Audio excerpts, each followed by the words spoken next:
দরজা খোলার শব্দে পালক পিছনে ঘুরে তাকিয়ে পরীকে দেখে অনেক অবাক হলো। রুমি আর মিষ্টি ঘুমাচ্ছে, পালকও ঘুমানোর প্রস্তুতি নিচ্ছিল।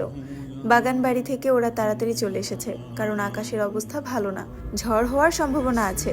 তাই ওরা তাড়াতাড়ি চলে এসেছে। দুপুরে খাবার খেয়ে একটু আগেই ঘরে এসেছে। রুমি মিষ্টি ক্লান্ত থাকায় ঘুমিয়ে পড়েছে। পরী এগিয়ে এসে পালকের সামনে দাঁড়ালো। ইতিমধ্যে ঘাম ছুটে গেছে পরীর। এমতো অবস্থায় পরীকে দেখে পালক জিজ্ঞাসা করে, কোনো সমস্যা পরী? মানে তুমি কিছু বলতে চাও? প্রশ্নটা ঝংকার তুলে দিল পরীর সারা শরীরে। কথা বলতে ওর ঠোঁট কাঁপছে। আচ্ছা, সোনালির সম্পর্কে কি কিছু জিজ্ঞাসা করা ঠিক হবে? কিন্তু সোনালির জন্য বুকটা খুব জ্বালা করে পরীর। তাই সে আমতা আমতা করে জিজ্ঞাসা করলো, আপনারা তো শহর থেকে আইছেন? পালক পরীর অবস্থা দেখে এগিয়ে এলো। সামনের জল চৌকিতে বসে ইশারায় পরীকে বসতে বলল। দু হাতে নিজের ঘাগরা খামচে ধরে এগিয়ে গিয়ে বসে পড়ি। পালক মুচকি হেসে বলল, হ্যাঁ, আমরা শহর থেকেই এসেছি। পালকের সুন্দর আচরণে পরী যেন সাহস পেল। সে চট করেই বলে উঠল, আপনারা কি আমার সোনা আপার খবর আইনা দিতে পারবেন? কথাটা পালক বুঝলো না, তাই পরীর প্রশ্নের বিপরীতে সে প্রশ্ন করে, সোনা আপাকে? চিনলাম না, সব গুছিয়ে বলো, তাহলে বুঝতে পারবো। আমার বড় আপা, সোনা আপা, শহরে থাকে। আর আপনারাও তো শহর থেকেই আইছেন। আমার সোনা আপার একটু খবর আইনা দিবেন, খুব ভালো হয় তাইলে। কতদিন আপারে দেখি না। পরীর মায়াবতী মুখখানি দেখে পালকের কষ্ট হলো। এই মুখটা দেখলে বোধহয় পুরুষ কেন, কোনো নারীও পরীকে ফেরাতে পারবে না। টসটসে জলে ভরা চোখ দুটো সবাইকে ঘায়েল করার প্রধান অস্ত্র। তোমার আপা শহরে থাকে বুঝলাম, কিন্তু বাড়িতে আসে না? তোমার বাবাকে বললেই তো পারো, তোমাকে শহরে নিয়ে যাবে, তখন তুমি তোমার আপাকে দেখতে পারবে। পালকের কথায় পরী ঘন ঘন মাথা নেড়ে বলল, না, আব্বা আমারে কোনোদিনই শহরে নিয়ে যাইব না। আপার কথা কইলে তো নিবই না। কেন, কি এমন করেছে তোমার আপা? দীর্ঘশ্বাস ফেললো পরী। নিচের দিকে তাকিয়ে বলতে লাগলো, আপা আমগো গ্যারামের একটা পোলারে ভালোবাসতো অনেক, কিন্তু আমার আব্বা মাইনা নেয় নাই। তার লাইগা আমার আপা হেরে নিয়ে শহরে চলে গেছে, আর আহে নাই। আব্বাই কইয়া দিছে এই বাড়িতে যেন আমার সোনা আপার নাম কেউ না নেয়। আম্মা অনেক কান্দে আপার লাইগা। আমি একবার আপার লগে দেখা করতে চাই। পরীর কথার মাঝে একরাশ কষ্ট দেখতে পেল বালক। মেয়েটাকে প্রথম দেখে বদমেজাজি ভাবলেও এখন সে বেশ বুঝতে পারছে যে পরীর কঠোরতার পিছনে রয়েছে এক সাগর কোমলতা, ঠিক নারিকেলের মতো। উপরের শক্ত খোসা যে ভাঙতে পারবে, একমাত্র সেই পারবে কোমলতা স্পর্শ করতে। পালক এবার বুঝতে পারছে যে এই বাড়িতে বড় মেয়ের সাথে কারো কোনো সম্পর্ক নেই। কিন্তু মেঝো মেয়ে, সে কোথায় এখন? উত্তর জানতে চায় সে।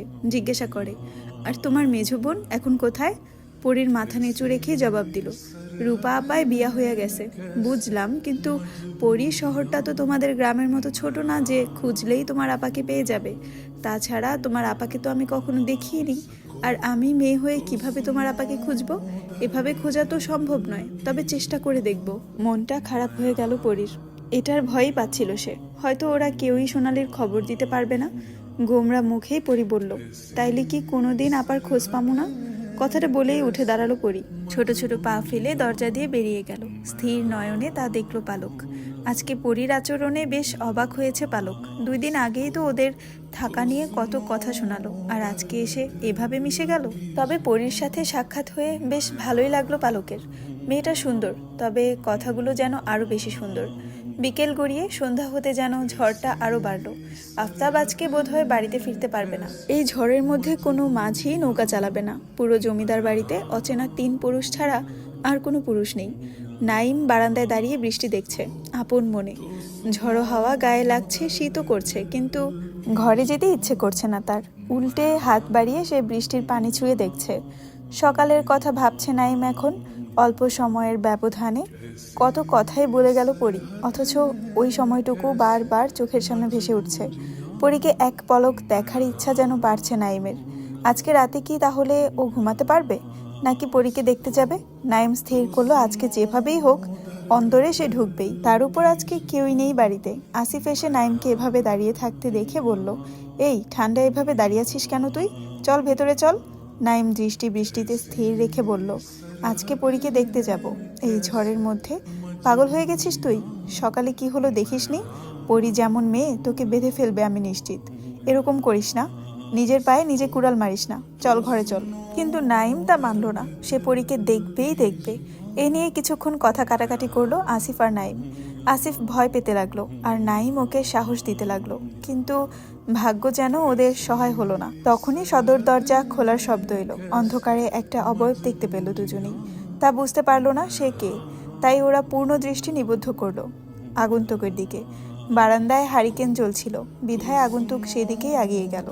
সাথে সাথে ব্যক্তির মুখটা স্পষ্ট হয়ে উঠল। অস্পষ্ট স্বরে নাইম বলে উঠল, আপনি? ঠোঁটের কোণে কিঞ্চিত হাসি ফুটে উঠল শায়েরের। বৃষ্টিতে ভিজে সে একাকার, হাসি মাখা ঠোঁট দুটো কাঁপছে তার, পরনে সাদা পাঞ্জাবি ভিজে গায়ের সাথে লেপ্টে গেছে। নাইম অবাক হয়ে বলল, এই বৃষ্টিতে ভিজে এলেন কেন আপনি? এই সময় ভেজা ভালো না, জ্বর আসতে পারে, তাড়াতাড়ি পাঞ্জাবি বদলে ফেলুন। শায়ের নাইমের ঘরের মুখোমুখি ঘরটাতে প্রবেশ করে, পাঞ্জাবি খুলে আরেকটা পাঞ্জাবি পরে নেয়। দড়িতে ঝোলানো গামছা নিয়ে মাথার চুলগুলো মুছতে লাগলো সে। আফতাব বাড়িতে নেই বলেই শায়েরকে আসতে হলো, না হলে তার ঠেকা পড়েছে এই ঝড়ের মধ্যে আসতে। কোনো মাঝে আসতে চায়নি বিধায় সে নিজে এসে নৌকা চালিয়ে এসেছে, সাথে কাক ভেজাও হয়েছে। আফতাবের সবচেয়ে বিশ্বস্ত লোক হলো শেহরান শায়ের, বলতে গেলে ডান হাত। আখিরের থেকে সে শায়েরকে বেশি ভরসা করে, সব কাজের দায়িত্ব একমাত্র শায়েরকে দিয়ে নিশ্চিত করতে পারেন সে। কোনো কাজে আজ পর্যন্ত দেরি করেনি শায়ের, তাছাড়া ওর কাজের হাত চমৎকার। বলতে গেলে যেখানে হাত দেয় সেখানেই সোনা পায়। এজন্য আফতাব একটু বেশি স্নেহ আর বিশ্বাস করে শায়েরকে। এমনকি শহর থেকে ডাক্তার আনার জন্য শায়েরের হাত আছে। শায়েরের পরামর্শতেই আফতাব ডাক্তার এনেছে। শায়ের বলেছে এতে নাকি আফতাবের নাম বাড়বে, সবাই আরো বেশি বেশি শ্রদ্ধা করবে তাকে। হয়েছেও তাই, সবার মুখে মুখে এখন আফতাবের গুণগান ছাড়া কিছুই শোনা যায় না। নাইমের সঙ্গে শায়েরদের দেখা শহরেই হয়েছিল, তবে তা ক্ষণিকের জন্য। এরপর নাইম আর শায়েরকে দেখেনি, সে অন্য শহরে গিয়েছিল, আজই গ্রামে ফিরেছে আর এসেই কাজে লেগে পড়েছে। এখন শায়েরের প্রধান কাজ হলো এই জমিদার বাড়ি রক্ষা করা, যেন বাইরের কেউ এই বাড়িতে ঢুকতে না পারে। কিন্তু এই মুহূর্তে ক্ষুধায় পেট জ্বলছে ওর, কিছু না খাওয়া অবধি সে কিছুই করতে পারবে না।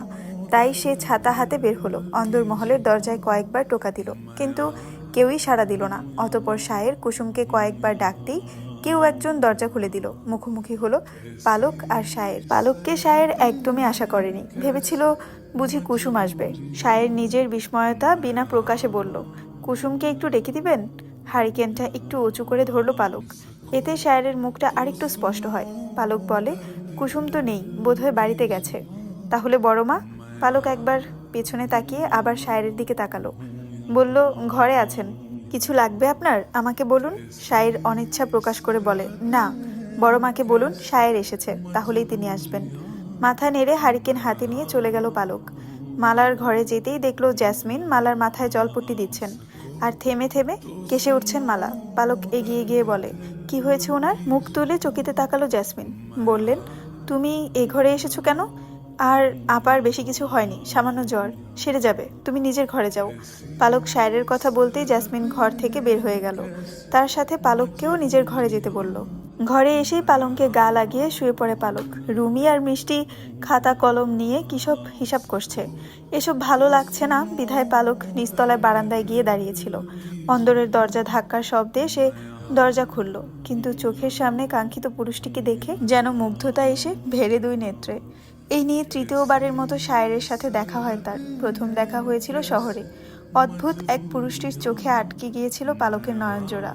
অন্য রকমের মাধুর্য আছে শায়েরের চোখে, সুরমা পড়ায় চোখ দুটো সৌন্দর্য বেশি ছড়াচ্ছে। সেখানেই পালক কিছু পাল আটকে গিয়েছিল। তারপর আর দেখা হয়নি। আজকে বাগানবাড়িতে দ্বিতীয়বার দেখা হয়, তবে তা দূর থেকেই। আর এখন যে এইভাবে শায়েরের সাথে পালকের দেখা হবে তা ভাবেইনি পালক। হ্যালো, আসসালামু আলাইকুম ইব্রান, আমি জান্নাত রহমান আপনাদেরকে পরিজান গল্পের 8তম পর্ব পড়ে শোনাচ্ছি, যেটা লেখিকা হচ্ছে ইশিতা রহমান সানজিদা। আমার কণ্ঠে গল্পটি ভালো লাগলে অবশ্যই শেয়ার করে দিবেন এবং ফলো দিয়ে পাশে থাকবেন, যাতে করে নেক্সট পর্ব সবার আগে আপনাদের কাছে পৌঁছায়।